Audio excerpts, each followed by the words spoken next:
Welcome to HeartTalk, presented by Cardiology Associates. I'm Michael Arce, joined by Dr. Lance Sillenberger, a board-certified cardiologist with Cardiology Associates. Welcome back, Dr. Sillenberger. Thank you for having me. June is Men's Health Month, and one statistic that we'd like to see is that men are 24% less likely than women to have visited their doctor in the past year. What's one question that a man in their 30s or 40s could ask their doctor this month?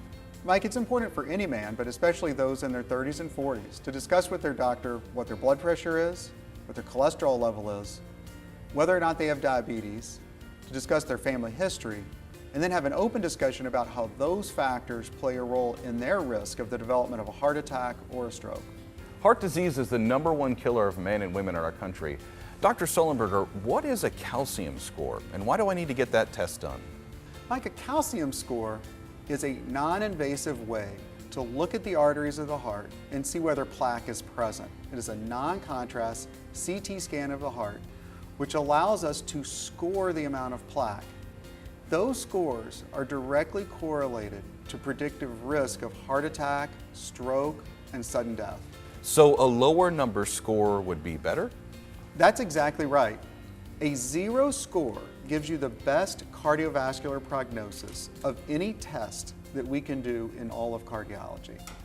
Any score above 0 is associated with an increased risk, and those scores go anywhere from 0 to the low thousands. If I have a history of heart disease, what testing is available for you to assess my risk? We've already talked about coronary calcium scanning, but there are other tests. There's blood tests that'll tell you your cholesterol level or your level of inflammation. And there's stress testing. There's other types of CT scans. And finally, there's cardiac catheterization, which is an invasive test. At my yearly physical, is it okay to ask my doctor about getting that calcium score test? Mike, I would encourage every patient to discuss with their physician whether or not a coronary calcium score is an appropriate test for them. Most primary care physicians in the capital region are familiar with coronary calcium scoring and can help guide you in that decision. Thank you, Dr. Sillenberger. This has been HeartTalk, presented by Cardiology Associates. To learn more about the conditions and procedures we discussed today, visit us online at capitalcardiology.com. That's capitalcardiology.com.